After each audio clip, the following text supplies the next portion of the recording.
আজকে চিংড়ি মাছের একটা অন্যরকম রেসিপি করব। তাই ঝটাপট চিংড়ি মাছগুলো আগে ভেজে নিচ্ছি। চিংড়ি মাছ আমার খেতে খুবই ভালো লাগে, তাই ঝোলে ঝালে অম্বলে আমায় যাতে চিংড়ি মাছ দিয়ে দেবে আমি কিন্তু খেয়ে ফেলবো। মাছগুলো ভাজা হয়ে এলেই আস্তে আস্তে মাছগুলো আগে তুলে নেব, দিয়ে ওই তেলেতেই বাকি রান্নাটা করব। সকাল সকাল তাড়াহুড়ো থাকে, তাই আজকে রান্নায় বেশি কিছু জিপি করব না, অল্পের ওপর দিয়ে রান্নাটা ছাড়বো। তেলটা আমার কম লাগলো বলে আর একটু তেল দিলাম, আর গোটা জিরে শুকনো লঙ্কা দিলাম, আর সাথে আর কটা কাঁচা লঙ্কা আর সামান্য একটু চিনি দিয়ে দিলাম। দিয়ে এবার পেঁয়াজগুলো কেটে রাখা দিয়ে দেবো। এবার পেঁয়াজগুলো ভালো করে ভেজে নেব। কড়াটা ধরে যাওয়ার জন্য ভয় পাওয়ার কিছু নেই, তার জন্য রান্নার টেস্ট একটুও কমবে না।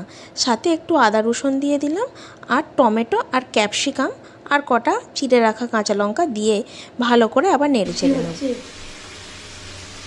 সকালবেলা শরীর ভালো রাখার জিনিস আমি করছি, খারাপ রাখার জিনিস তুই করছিস। এই আমাদের কাজ সকালবেলা। ওই জলটা কাজে লেগে আমার বরকে কে বোঝাবে রান্না আনহেলদি না হলে খেতে ভালো হয় না।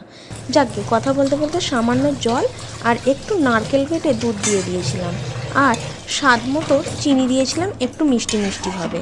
তারপর ভালো করে ফুটিয়ে যখন একটু তেল ছেড়ে দিয়েছিল, মাছগুলো দিয়ে দিয়েছিলাম। চিংড়ি মাছগুলো দেওয়ার পর আরও কিছুক্ষণ ভালোভাবে ফুটিয়ে নিয়েছি। যেহেতু ভাত দিয়ে খাওয়া হবে তাই একটু গ্রেভি বেশি করে রেখেছি, চাইলে গ্রেভি কমও করা যায়।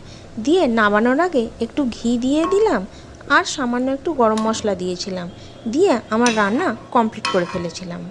এটা দিয়ে এক থালা ভাত খেয়ে নিয়েছিলাম, তাই আর শেয়ার করিনি। তারপর বিকেলবেলা শ্বশুরমশাই কোথা থেকে ফলসা নিয়ে এসেছিল, সেগুলো খেয়ে নিলাম। এখন আর এই ফলসা দেখতেই পাওয়া যায় না। বিকেলে ঘুরতে বেরোনোর আগে দেখলাম একটা পার্সেল এলো, খুলে দেখলাম এই 40 পিস কানের অর্ডার দিয়েছিলাম। গরমের মধ্যে এরম ছোট ছোট কানের পরতে আমার খুব ভালো লাগে, তাই বরের ছেপে অর্ডার করে দিই।